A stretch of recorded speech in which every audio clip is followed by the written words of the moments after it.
So, on the topic of love, love is an interesting feeling. It's definitely vital. It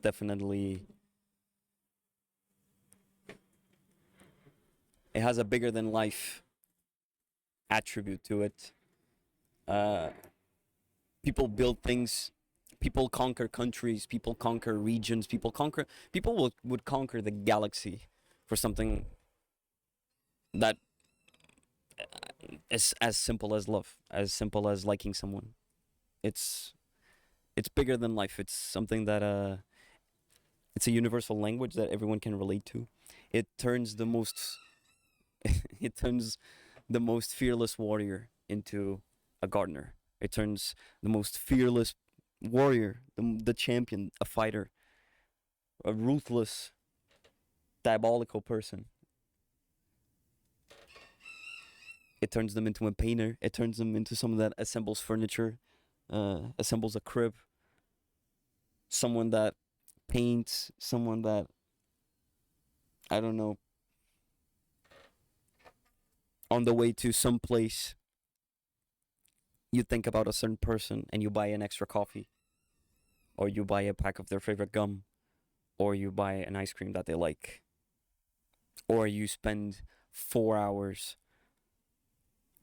painting something for them, writing them a text, writing them a song. It can turn the most evil people, not evil necessarily, but ruthless people, in every sense of the word, uh, into something that is just the most delicate flower available. There's, I, I think everyone in their lives has an example of someone that, when they're with you, and when they're, I don't know, in like a friend group, they're always like kind of an asshole and kind of like cold hearted and no feelings and whatever and this and this and this. But then they get into a relationship, or when you see them with their girlfriend or with their boyfriend, it's a complete 180, like completely. Like completely. Look, see, it's literally a different person. They're a little puppy, but with other people, they're a Rottweiler. It's incredible. But love is glorious above everything. It is literally glory. It's it's something that can push you to do things. It's something that can put you in bed and not make you leave your bed. It can revive you or incapacitate. Like,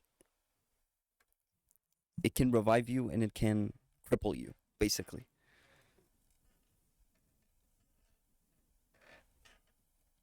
It's something that even turns you against yourself. I'm not even talking about me, because I'm self-aware and I know what I am, and I know the things that I should do and the things that I believe in, right? So if it happens to me, and I'm not the biggest example, of course, but I'm an example. If it happens to me, it, if you have someone that is insecure about themselves, if you have someone that just doesn't have a lot of belief in the things they do and they say, and if love can make a person like me, or a strong minded, strong willed person, completely disregard the things that they believe in the name of someone else or something, imagine what they would do to someone like that. Someone insecure, someone weak minded. But that's the whole point, right?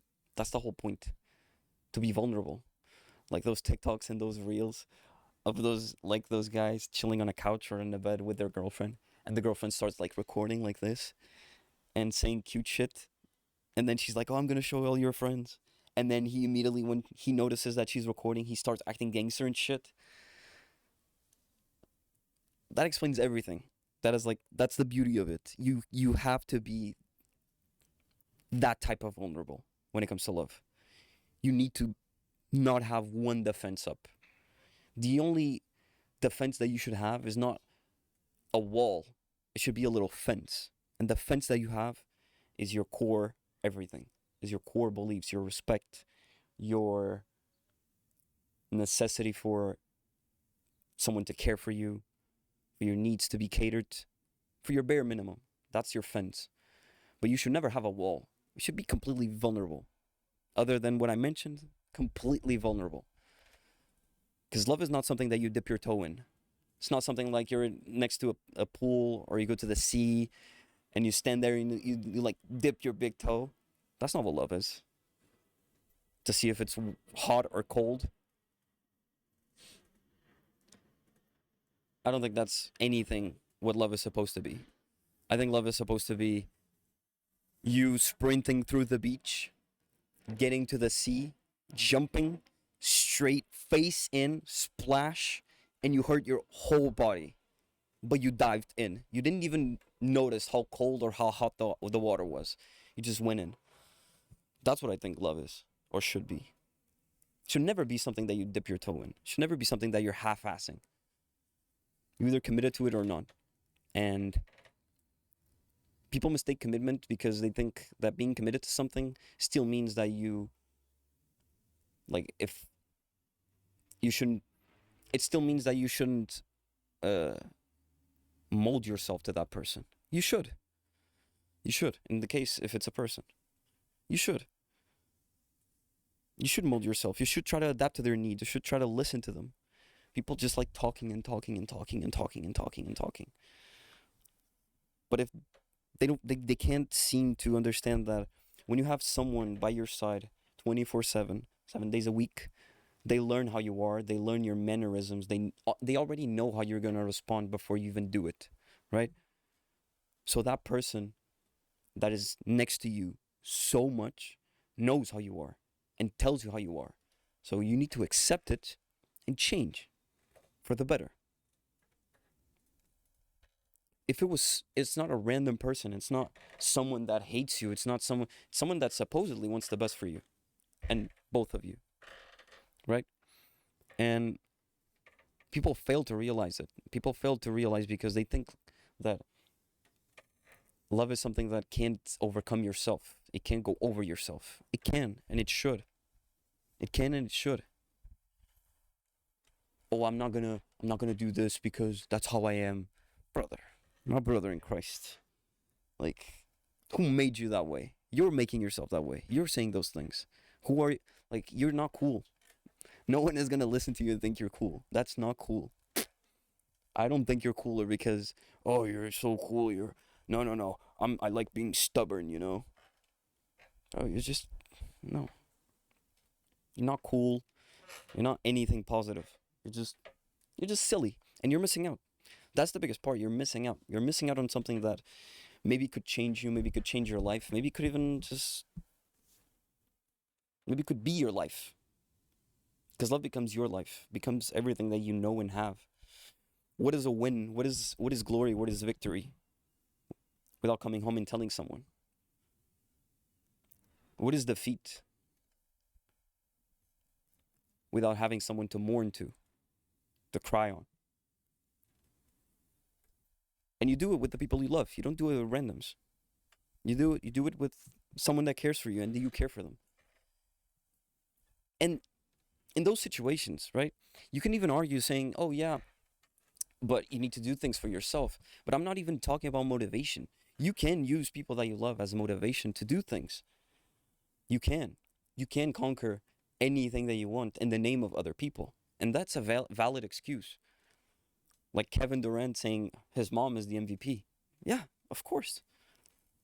Of course, and it has value. But I'm not even talking about motivation. I'm just simply saying that if you have someone by your side that, especially if that person followed you from the beginning to end, saw how much you grew, saw how much you worked, and and then you finally made it, right? Like immediately you're going to, that's the first person that whenever something goes wrong or something goes right, that's immediately the first person that you go and run to tell immediately. It doesn't matter. It's not even a necessity for comfort, a necessity for acknowledgement. It's literally because your body compels you to, forces you to almost. Maybe you don't even want to. Maybe you just had such a horrible defeat in your life that you didn't even want to tell anyone. But you still feel like you should. And having that,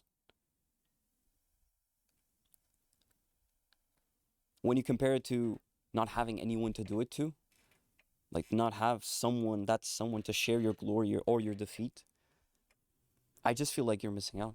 You're missing out big time. Like big time.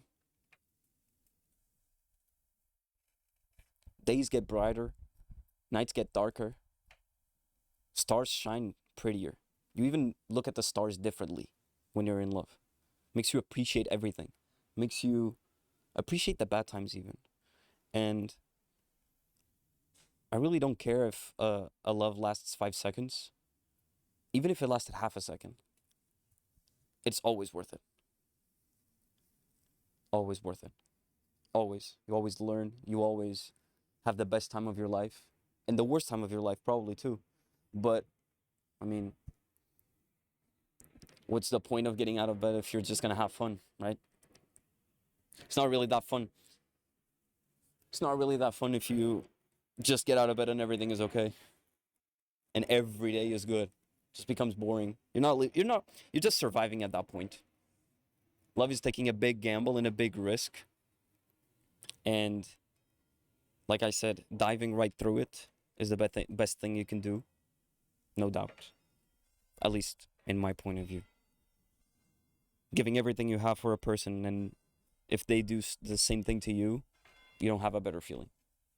If it's your parents, if it's your friends, if it's a girlfriend or a boyfriend, if it's a dog, even. Like, just an object. Doesn't matter.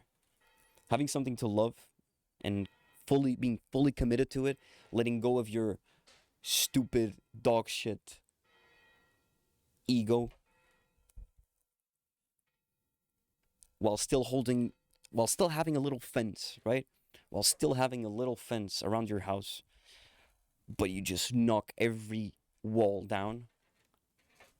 I think that's the proper way to do things. And I think it beats dipping your toe, basically.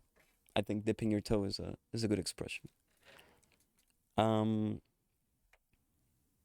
thank you for listening, and as long as you let me speak, I will always be ready to listen. Thank you.